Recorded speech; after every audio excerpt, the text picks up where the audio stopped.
नमस्कार जय जगन्नाथ।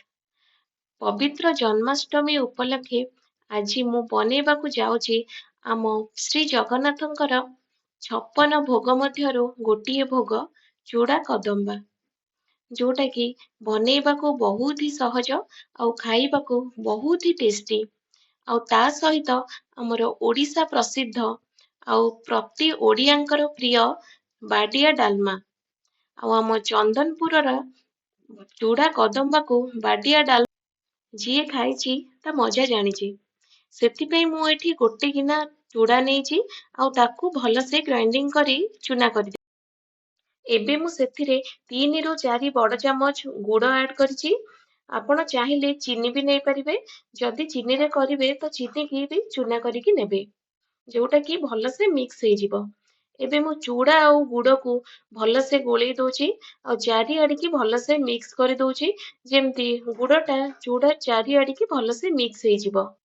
ଏବେ ଗୁଡ଼ ଆଉ ଚୁଡ଼ାକୁ ଭଲସେ ଗୋଳେଇ ଦେଲା ପରେ ସେଥିରେ ମୁଁ ପକେଇବି ନଡ଼ିଆ। ଏଥିରେ ମୁଁ ଗୋଟେ ଗିନା ନଡ଼ିଆ ନେଇଛି। ଏଠି ମୁଁ ଯେତିକି ଚୁଡ଼ା ନେଇଥିଲି ସେଇ ପରିମାଣରେ ନଡ଼ିଆ ନେଇଛି। ନର୍ମାଲି ଚୁଡ଼ା ଘଷାରେ ଆମେ ଟିକେ କମ ନଡ଼ିଆ ନେଇଥାଉ, କିନ୍ତୁ ଯେହେତୁ ଆମେ ଚୁଡ଼ା କଦମ୍ବା କରୁଛେ ତ ନଡ଼ିଆର ପରିମାଣଟା ଟିକେ ଅଧିକ ରହିବ। ଏଠି ମୁଁ 2 ହାତ ଲଗେଇକି ଭଲସେ ଘଷି ଦଉଛି, ଯେମିତି ଚୁଡ଼ା ନଡ଼ିଆ ଆଉ ଗୁଡ଼ ନିଜ ନିଜ ଭିତରେ ଭଲସେ ମିକ୍ସ ହେଇଯିବେ। ଆଉ ଏଠି ମୁଁ ଗୁଆ ଘିଅ 3 ରୁ 4 ଚାମଚ ନେଇଛି। ତାର ବାସ୍ନାଟା ବହୁତ ବଢିଆ ଆସେ ଚୁଡ଼ା କଦମ୍ବାରେ। ଆଉ ଏଠି ମୁଁ ଗୋଲମରିଚ, ଗୁଜୁରାତି ଆଉ ଲବଙ୍ଗର ଗୋଟେ ହେମଦସ୍ତାରେ ଗୋଟେ ଛେଚିକି ନଉଛି ପାଉଡର, ଯୋଉଟା କି ବହୁତ ବଢିଆ ବାସ୍ନା ଆସିବ ଆଉ ଫ୍ଲେଭରଟା ବଢିଆ ଆସିବ। ସେଇଟା ପକେଇ ଦେଇଛି। ଆଉ ଏଥିରେ ମୁଁ କିଛି ଛେନା ନେଇଛି, 2 ବଡ ଚାମଚ ଛେନା ନେଇଛି। ଆଉ ଛେନାଟା ପକେଇଲେ ତାର ଟେଷ୍ଟଟା ବହୁତ ଏନହାନ୍ସ ହେଇଯାଏ।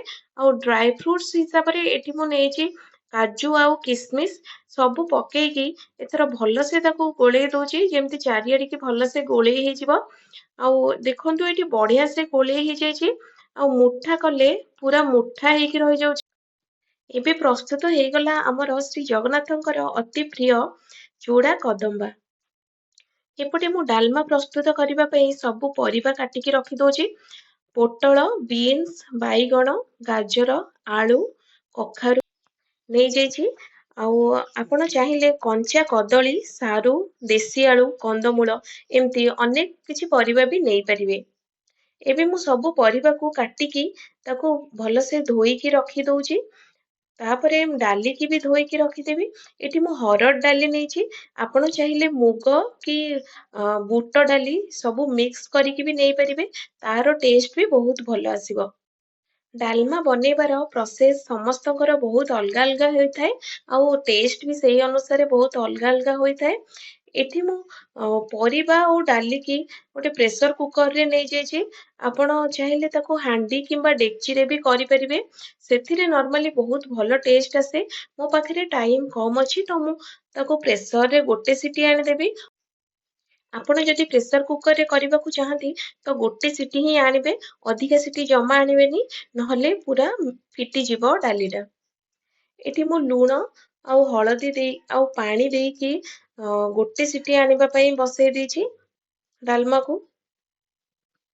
ଆପଣ ଏଇ ଜନ୍ମାଷ୍ଟମୀ ଉପଲକ୍ଷେ ନିଶ୍ଚୟ ଚୁଡ଼ା କଦମ୍ବାକୁ ବାଡିଆ ଡାଲମା ବନେଇକି ଖାଆନ୍ତୁ ଆଉ ଘର ଲୋକଙ୍କୁ ବି ଖୁଆନ୍ତୁ।